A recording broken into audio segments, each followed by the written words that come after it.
Good morning student, welcome to Indratham classes. So here today we are going to discuss about daily current affairs. So today is 4th February 2026. So in Indratham classes every morning you will get daily current affairs which are based on SSC, CGL, state exam as well as UPSC exam. So let's start today's current affair. So first is US President Donald Trump has decided to reduce reciprocal tariffs on Indian goods from 50 to 18%. सो 50 से 18% tariff US president ने कर दिए Indian goods पर. The decision has brought relief to India though full details of the agreements are still unclear. So अभी तक जो हम लोग देख रहे थे कि अमेरिका हमारे जो भी इंडिया से एक्सपोर्ट हो रहा था अमेरिका में उस पे जो कि है 50% तक टैरिफ लगाया हुआ था, बट अब वो 50 से रिड्यूस करके 18% तक टैरिफ लगा दिया गया है. इसका एक रीज़न ये भी है कि यूरोपियन यूनियन के साथ हमारा जो फ्री ट्रेड एग्रीमेंट हुआ है उससे भी अमेरिका पे काफ़ी प्रेशर बढ़ा है. Why were tariffs increased earlier? In August last year, US raised tariffs on Indian goods from 25% to 50%. Trump said this was because India was buying discounted Russian oil, which he claimed was helping Russia in the Ukraine war. As a result, Indian export to the US suffered badly. So Trump का कहना था कि India Russia से तेल खरीद रहा है इसीलिए हम उस पर टैरिफ लगा रहे हैं, और जो रशिया से इंडिया तेल खरीद रहा है वो इसका मतलब कि इंडिया हेल्प कर रहा है रशिया को यूक्रेन वॉर में, इसीलिए उन्होंने हमारे टैरिफ बढ़ा दिए थे. What Trump claimed after talking to PM Modi, India agreed to stop buying Russian oil. India would buy more oil and goods from the US and possibly Venezuela. India has not officially confirmed these claims. अब Trump ने कहा है कि India जो है वो अब Russia से कम तेल खरीदने लगा है, इसीलिए हम 50 से 18% टैरिफ रिड्यूस कर रहे हैं. बट इन क्लेम्स को इंडिया ने अभी तक कंफर्म नहीं किया है. ये सारे क्लेम सिर्फ अभी तक ट्रंप के द्वारा ही कहे गए हैं, इंडिया की कोई भी ऑफिशियल स्टेटमेंट इस पे नहीं आई है. यहाँ पे एक क्वेश्चन बनता है, which country reduced reciprocal tariff on India from 50 to 18%? तो इसका आंसर आएगा यूएस से. Now see the next current affair. What are the new baggage rules 2026? So जो हम लोग फ्लाइट्स में जो अपना सामान लेके हम लोग जाते हैं, तो अब गवर्नमेंट ऑफ इंडिया ने उसके रिलेटेड कुछ रूल्स डिज़ाइन किए हैं, वो देखते हैं हम लोग. The government of India has notified baggage rules 2026 and issued new custom baggage declaration and processing regulations 2026.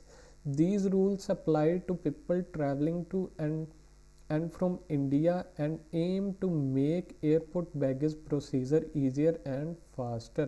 So ये रूल्स उन पे अप्लाई होंगे जो कि इंडिया में आ रहे हैं या फिर इंडिया से बाहर जा रहे हैं. सो कहा जाता है कि ये प्रोसीजर्स को ईजियर और फास्टर करने के लिए ये नए रूल्स लाए गए हैं. Why the new rules were made? The new rules will reduce paperwork at customs. They will increase transparency and speed up baggage clearance for passengers.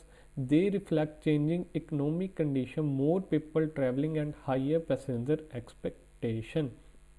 Key changes. अब क्या क्या changes किए गए हैं? Duty free allowances. The duty free limit for passengers bringing goods into India has raised from 50,000 to 75,000.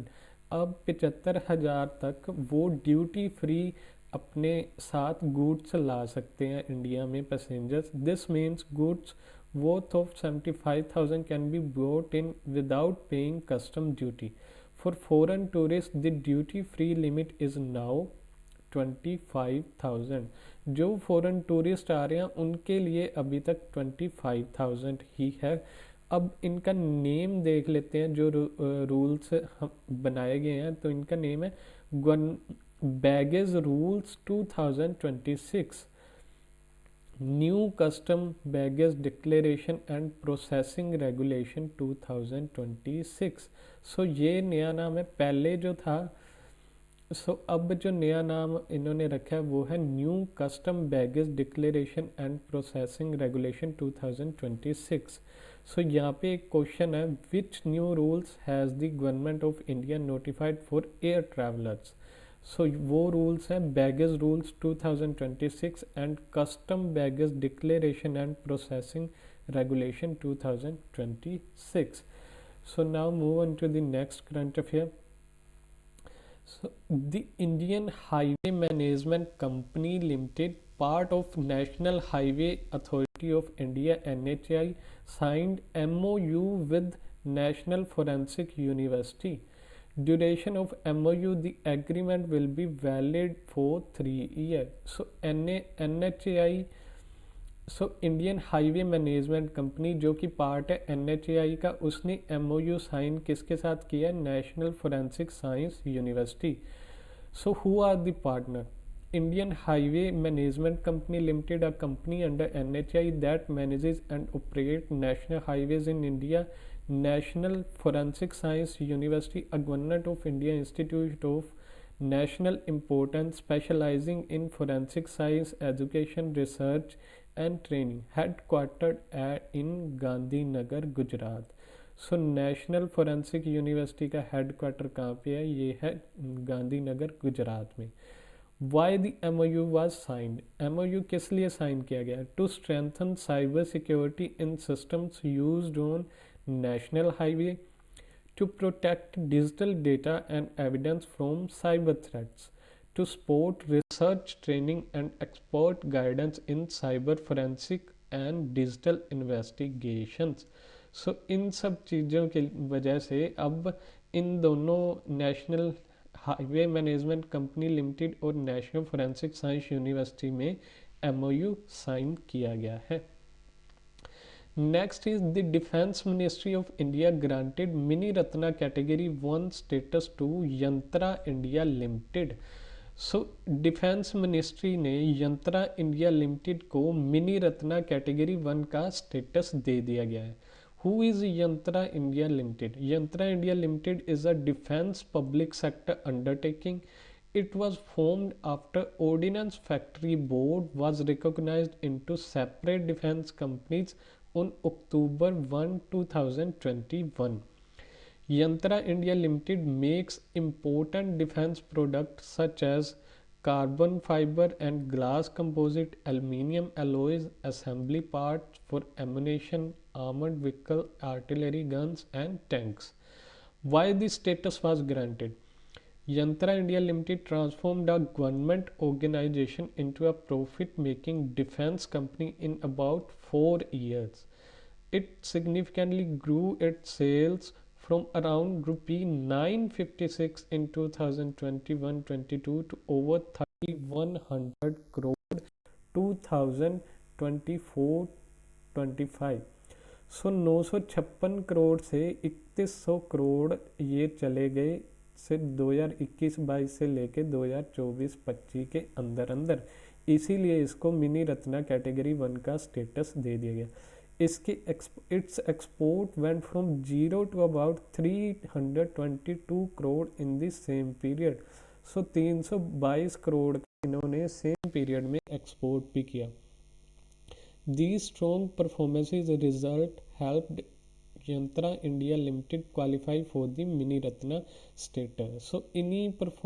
इसी performance की वजह से इसको मिनी रत्ना 1 कैटेगरी का स्टेटस दे दिया गया है. Recently, which company was granted Mini Ratna Category 1 status by Defense Ministry? It was Yantra India Limited. Now, next, the Supreme Court of India was directed the central government to set up tribunal to resolve the long-standing Panchayat Pennaya River water dispute between Tamil Nadu and Karnataka. Pennaiyar river में कर्नाटका और Tamil Nadu dispute चल रहा है. Supreme Court ने central India को direct किया है कि वो ट्रिब्यूनल सेटअप करे इस डिस्प्यूट को रिजोल्व करने के लिए। The court said that tribunal must be officially notified and formed within 1 month. So यहाँ से ये रिवर जाती है कर्नाटका से शुरू होके तमिलनाडु में जाते जाते ये बे ऑफ बंगाल में चली जाती है। The prayer river flows from Karnataka to Tamil Nadu. Both states depend on river for water, specially for farming and drinking purposes. अब कर्नाटका से शुरू होती है और इस साइड हमें क्या देखने को मिलते हैं इंडिया के, यहाँ पे हैं वेस्टर्न घाट्स। सो वेस्टर्न घाट से ये शुरू होके कर्नाटका से होती हुई यहाँ से तमिलनाडु में होते हुए बे ऑफ बंगाल में गिरती है। Why are the Tamil Nadu and Karnataka fighting? Karnataka has built check dams and small structures on the river to store and use water within its state.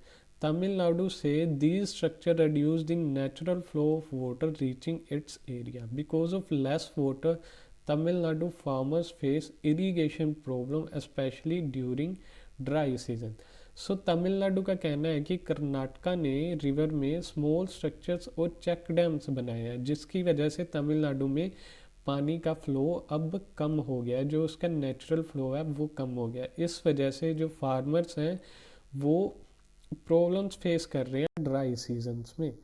तो अब यहाँ पे क्वेश्चन आता है, what did the supreme court direct regarding Pennaiyar river dispute? It directly centre to set up tribunal within 1 month. So now let's see the next current affair. India and Norway held 12th Foreign Office consultation in Oslo to review and strengthen cooperation between the two countries. Areas of cooperation discussed. The two sides agreed to deepen cooperation in many areas, including political engagement and diplomatic ties, trade and investment partnership, blue economy, circular economy, renewable energy and clean technology, education and scientific cooperation, science and technology, AI, space and Arctic cooperation. Economic and investment focus. They discussed ways to strengthen economic ties and increase investment between India and Norway. अब Norway आपको बताना है कि कहाँ पे पड़ता है और इन कंट्रीज़ का एक स्पेशल नेम है, ये आपके लिए क्वेश्चन है।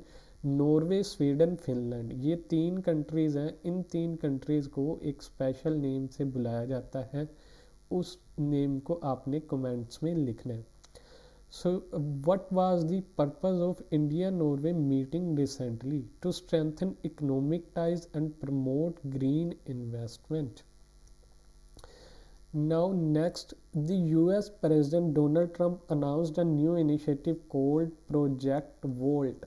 सो प्रेसिडेंट ट्रंप ने यहाँ पे एक नया इनिशिएटिव लॉन्च किया है जिसका नाम है project volt. It aims to create first ever strategic stockpile of critical minerals important for industry and technology. What is Project Volt? Project Volt is a plan to build a strategic critical mineral reserve in United States. The reserves will store essential minerals used in modern manufacturing. It is designed to help US industries from supply disruptions. सो ये project wall के अंदर US एक critical minerals का reserve बनाने जा रहा है अपने देश में, जिससे कि वो एसेंशियल मिनरल्स को स्टोर करेगा मॉडर्न मैन्युफैक्चरिंग के लिए। अब आपको पता है कि डिजिटल एरा का टाइम है और डिजिटल एरा के लिए चाहे आप वो माइक्रो प्रोसेसिंग चिप्स लगा लो, चाहे डेटा सेंटर्स के प्रोसेसर्स लगा लो, चाहे जो भी चीज़ है, उन सभी के लिए मिनरल्स यूज़ होते हैं, क्रिटिकल मिनरल्स इन सभी को बनाने के लिए, चाहे वो चिप्स हैं, चाहे प्रोसेसिंग सेंटर हैं, यहाँ तक कि सोलर पैनल्स को बनाने के लिए भी काफ़ी मिनरल्स यूज़ होते हैं। आप लोगों ने देखा होगा जो चांदी का, जो सिल्वर का प्राइस है वो इसीलिए इंक्रीज़ हो रहा है कि सिल्वर एक गुड कंडक्टर है और वो सोलर पैनल्स में यूज़ होता है। इसीलिए उसकी डिमांड बहुत ही ज़्यादा बढ़ रही है और उसका प्राइस भी बढ़ रहा है। सो इसी चीज़ के लिए, ताकि उनकी जो इंडस्ट्री है उसमें डिसरप्शंस ना आए उसकी सप्लाई में, तो उसके लिए ये क्रिटिकल मिनरल्स रिज़र्व बना रहे हैं। और उस रिज़र्व को बनाने के लिए इन्होंने प्रोजेक्ट वोल्ट शुरू किया है।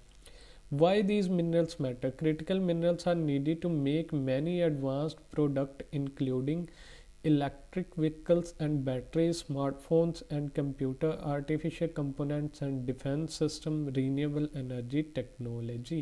So इन सभी चीज़ों में critical minerals यूज़ होते हैं, इसीलिए वो प्रोजेक्ट वोल्ट बना रहे हैं। What is project volt? A strategic reserve for critical minerals in the US. Now the next is Tata Power Renewable Energy. TPREL has commissioned a 198 megawatt wind power project in Karur, Tamil Nadu. The project was built under a group captive model for Tata Steel to supply clean electricity. Project detail: the wind power plant has 55 wind turbines, each of 3.6 megawatt capacity. It is expected to generate 31 million units of clean electricity every year. By generating clean energy, it will help reduce about 26,350 tons of carbon dioxide annually. So Tata power renewable energy limited को एक 198 megawatt power का wind power project commission हुआ है। कहाँ पे? करूर, तमिलनाडु में। और wind power project power plant has 55 wind turbine, 55 wind turbines हैं 3.6 मेगावाट की कैपेसिटी वाली। और कहा यहाँ पे एस्टिमेट लगाया जा रहा है कि ये 26,350 टन्स ऑफ CO2 मतलब रिड्यूस करेगा annually. How it was built? The project was executed by TPRL using a self-EPC model, meaning the company handled all major work, engineering, construction, transmission, infrastructure itself. So सारा जितना भी काम होगा वो सारा इसी कंपनी के अंडर ही होगा। The project overcame challenges like moving large turbine parts and excavating hard rock using advanced machine. Foundation work has completed in 126 days and turbine installation in 167 days, showing fast execution. Which company commissioned the 198 megawatt wind power project in Tamil Nadu? Tata Power Renewable Energy Limited.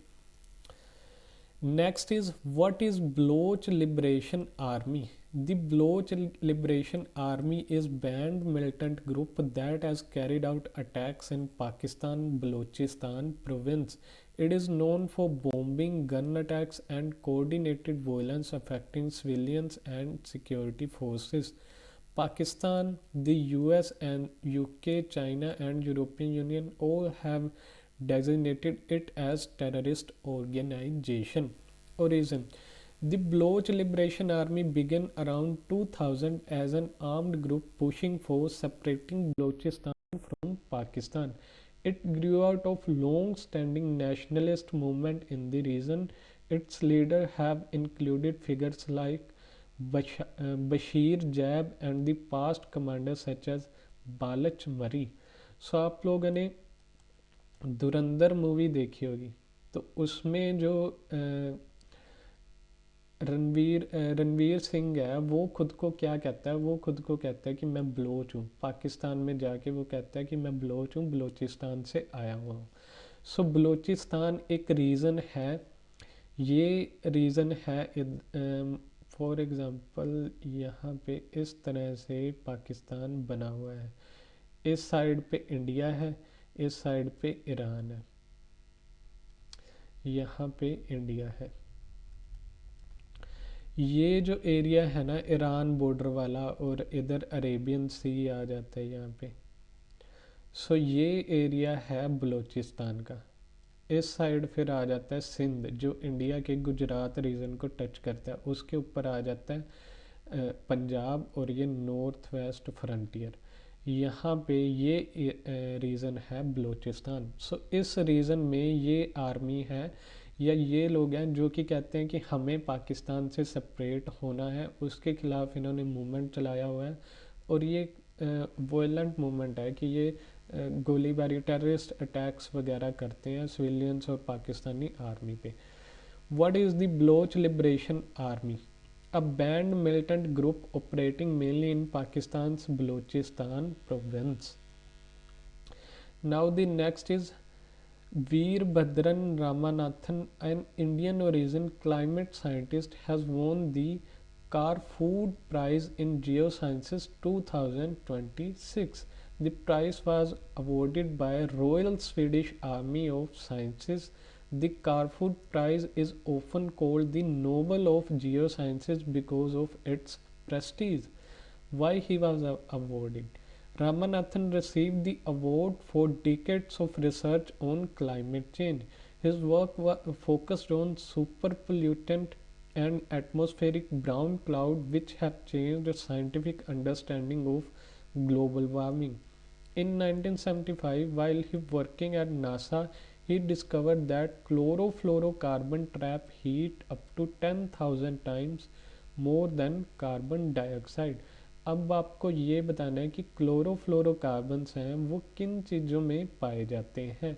अपने domestic use की चीज़ें हैं जिनमें chlorofluorocarbons पाए जाते हैं, और यही मेन कारण है ग्रीन हाउस इफ़ेक्ट का अर्थ पे। ये जो है ये सूरज की सन की रेज़ को अंदर तो आने देते हैं बट बाहर वापस नहीं जाने देते। दूसरा है कि ये ओजोन लेयर को भी अफेक्ट करते हैं। ओजोन लेयर में भी इनकी वजह से होल हो गया था जो कि अब शायद तक भर चुका है। ऑस्ट्रेलिया मतलब साउथ पोल के अराउंड ओजोन लेयर होल हो गया था, और वो भी कहा जाता है कि इनके इफ़ेक्ट क्लोरोफ्लोरोकार्बन्स के इफ़ेक्ट की वजह से हुआ था। Who won the Carfood Prize in Geosciences 2026? Indian origin climate scientist Virbhadra Ramanathan. और कारफूड प्राइज किसके द्वारा दिया जाता है? Royal Swedish army of science academy of sciences के द्वारा। So that's it for today's current affair. So subscribe our channel, like this video and